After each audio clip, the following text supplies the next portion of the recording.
mumaze zoza none nararindiriye cyane nararusheye amaso yageze mu nzira kutaje n'ibikenewe niye gituma wambeshe wavuze ko atangorane ntihazorenga kabiri utaje. Jewe nitwa Ndikumugongo Disimasi nkaba mva ku mutumba wa Rutegama komine ya Giheta nkaba mfise imyaka 56. Ego aya mazi n'amashuha harindi zina bayita nige twakuze twumva bayita yego tuyazamwo kubera niyo migenzo twakuriyemwo abavyeyi bacu bashobora kuvuga ati ngo tubajane hariya kugira mwumve ko umubiri woba neza sinka bya bindi wo kwiyumvira ngo ni vyabarumenyi n'amazi Imana yasizeho kugira ngo abanyagihugu tuze turaronka ahantu dushobora kuza guteramira kandi tukaruhuka n'umubiri ugataha umeze neza.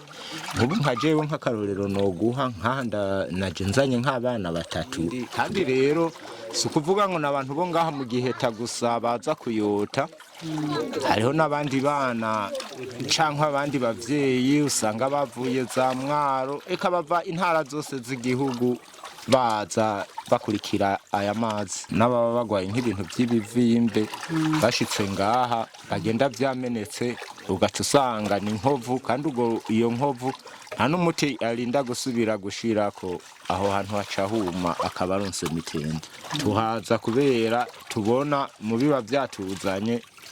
dutaha bimeze neza gose nta gihe na kimwe boza ngaha ngureke gusanga abashitsi bakigendeye ntibishoboka. Mu mvura rero niho usanga n'aya mazi aryoshe gusumba nuko ntiwo kwipfuza kuvayo abantu baherereye ngaha hafi kugeza saa 3 saa 4 usanga bateramiye ngaha bagataha bagenda bifungurira baca baryama. Kimwe gusa ikintu abanyagihugu duhora twibaza leta imaze gushobora kugira ivyo igikorako hari ikintu tuzosanga twebwe abanyagihugu batoye umenga tuzoba tuba duhomvye kuko hari aho bizosaba ko mu kucinjiramwo umuntu abategerezwa kuriha ugaca usanga rero nko kuja kurihira ibintu Imana yari yaraduhaye kugira ngo bifashe umunyagihugu wari we wese. Ariko kimwe gusa nk'ico twosaba leta ibona ubwiza bwo ngaho ikavuga ati mbo abanyagihugu batoyi bo ngaha nyene bazoshobora kuza kota bisanzuye nkuko vyahora mugabo babonye nk'abantu bavuye hanze bakagikamisha numva umenga ku ruhande rw'iwanje vyo bari vyiza mugabo umusango akaguma yiyotera amazi cakera. Ikibazo rero mufise nuko bashobora kuhahindura ugasanga mutanguye kuriha ivyo rumva bimaze kuba urabona nk'ubu nkajewe nihereyeko buri kuwa Mungu abari umunsi wo kwisanzura bishobotse nkazana n'umuryango wanje ati ingo tube turaja kwiteramira hariya kuko amagara yacu acaguma agenda neza.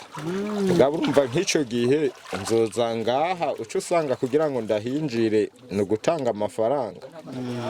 urumva nta kundi je ngaho ntaco mfise kirekire norenza. Nitwa Ndabarushimana Keve nkaba mfise imyaka 12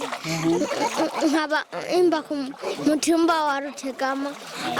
agacimbiri kare. Keve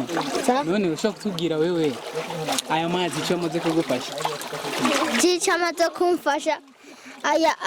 nari nkiri muto ndajamwo rimwe ndagiyemwo rimwe nibaza sayo duteza imbere amarero ndayajamwo ndagiyemwo kubera nari nkiri umwana barantahana banteruye ndashika muhira hama papa nakuze ndamubwira asubizeyo aranjanayo hamanjanyeyo arashikanayo hama ndoga neza ndihezereza amameteje cyanumva umengo ni meza nari mfise nikiguma ku kuguru ndegera hajya hepfo ndacikura Mama, ni sawa? Sawa. Bakwita gute? Profesa watandayizi iki ugize imyaka 40 cyo amazi ikintu amfasha iyo nakoze nkaruha numva uburohe bwinshi ndaza hano nkayaryamamo ntaho uburohe bwagabanutse canke iyo ngwaye nk'ibiguma ndaza nkabimyorera hano nkataha nyene hera shize ko umuti buca humye cyo ciza caye kandi iyo yoze utaha wera n'agahoma kose usigahana Deni Tomani na Kida Josiane abafise imyaka 13 mvuka ku mutumba wa Gishuha Deni kiri mutoyi nkiruru yabaranzanye ngaha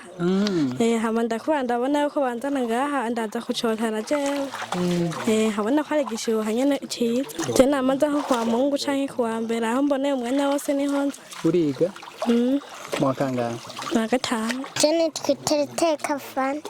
ufise imyaka ingahe 6 ninde yakuzanye papa none kuva aho umaze kuwuzira ngaha ku Mashuha ni giki yamaze kugufasha we barigeze kugwara yarakuvura urakoze rero sivyo